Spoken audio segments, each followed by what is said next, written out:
Kirk McDonald, Portfolio Manager and Senior Research Analyst at Argent Capital Management. What is the outlook for mid-cap U.S. equities in 2026? Hi, Chris. Thanks for having me on your podcast. I really appreciate it. So I think the outlook for U.S. mid-cap equities is very positive in 2026.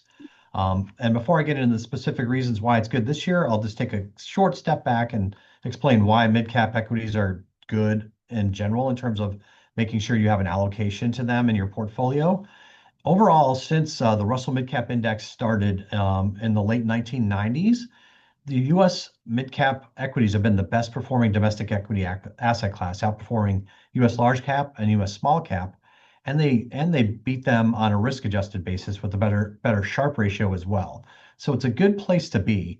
And the reasons for that are essentially mid-cap stocks have proven that they've built a product and service that people want, and that management team is also proven, and they've grown that company from a small cap up to a mid-cap equity. And now that they're mid-cap, they're a little bit larger. They have a stronger balance sheet. They have better access to capital to reinvest back into the business and grow. And they have a much longer runway for growth in front of them than large cap stocks. So it helps them to be a good place to invest. The reason that they should be good in 2026, and I'm very positive on them, are four main reasons. First of all, relative to large cap stocks, US mid cap stocks are the cheapest they've ever been in terms of their price to earnings ratios. So they're much less expensive overall than large cap stocks. Second of all, when the economy accelerates, and it looks to be accelerating right now, historically, mid cap stocks have done very, very well. Coming out of the recession in the early 2000s and the great financial crisis in the 2008 timeframe, they outperformed large and small cap stocks. So this should be a good time for them as the economy accelerates going forward. So those are two big reasons. And another reason is the domestic stimulus coming out this year from the One Big Beautiful Bill Act should benefit mid-cap stocks. They typically generate about 70% of their revenues domestically, and that's a very domestic focused law and act. So I think that they will benefit from that.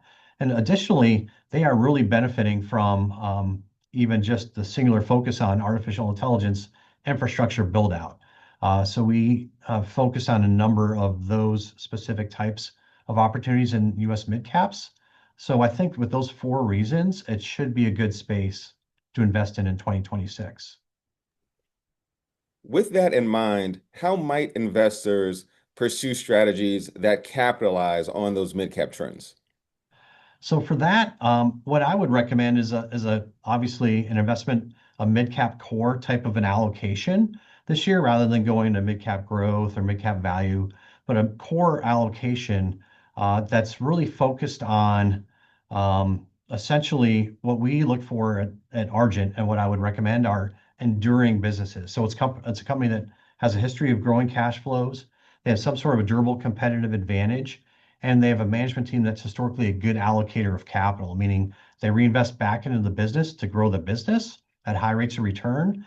When they run out of high rate of return projects, they give the excess capital back to shareholders in the form of dividend growth and share buybacks. So I would recommend looking for a type of mid-cap investment that invests in those types of businesses, and they are actually doing very, very well in 2024 and 2025. And I think the 2026 will be a better year for that type of company. And can you tell us about Argent as a business, including its products and services? So Argent as a business, we are domestic, focused on all domestic equity asset classes based in St. Louis, Missouri. We've been in business since 1998. We manage approximately $4 billion in a large cap core strategy, the mid cap core strategy that I manage, a SMID cap core that I co-manage with our small cap manager. We also have a small cap strategy, and our mid cap, SMID cap, our large cap, mid cap, and small cap strategies all have ETFs that are very available for people to invest in.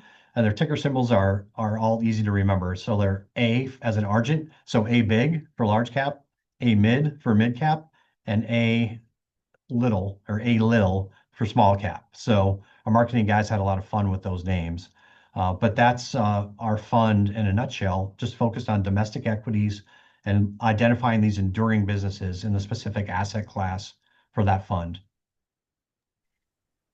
Kirk, thank you very much for your time. Thank you, Chris, for having me on your show. I really appreciate it.